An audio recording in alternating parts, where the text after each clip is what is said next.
So now we're looking at question 2 for the true and false, D through G. E was emitted, Dr. J, I guess, threw that question out.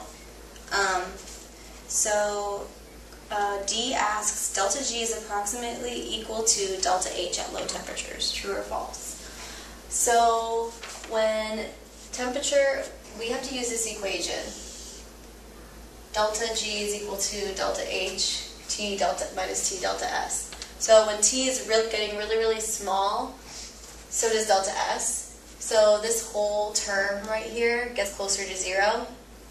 So we can just kind of forget about this for this. My markers don't work, but we can forget about that.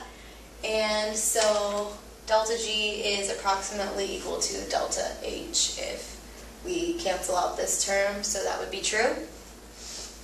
Then looking to F, proton transfer to an alkene is a concerted process, but not non-regioselective.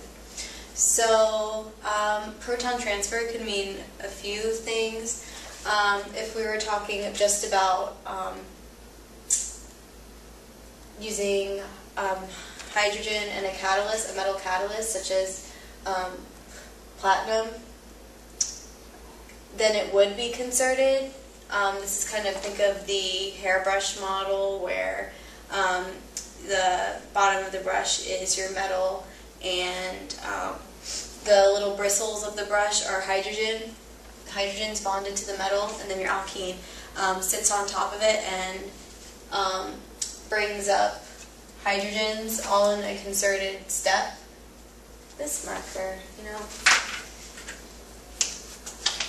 So all in a concerted step. You're adding hydrogens, and they're actually added syn also. So it is true that it's non-regioselective for this example just because we're adding two H's. So Markovnikov, anti-Markovnikov doesn't really make a difference. But then when we see other types of proton transfer, such as HCl or acid catalyzed hydration, you're adding a proton, so that's can be considered a proton transfer.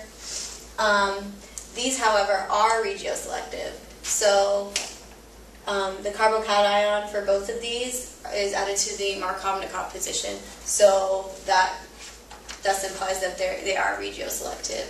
And also, these aren't concerted processes, so we can say that that's false. If they were just talking about the first one, then it could be true.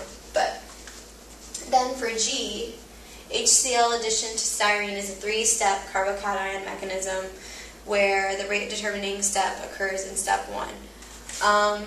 Close, but it's actually a 2-step mechanism. I drew out the mechanism here, so the double bond grabs H. You form a secondary carbocation, secondary benzylic, because that's the most stable position for the carbocation, and that's our intermediate. So this corresponds to our rate determining step, and that's our transition state.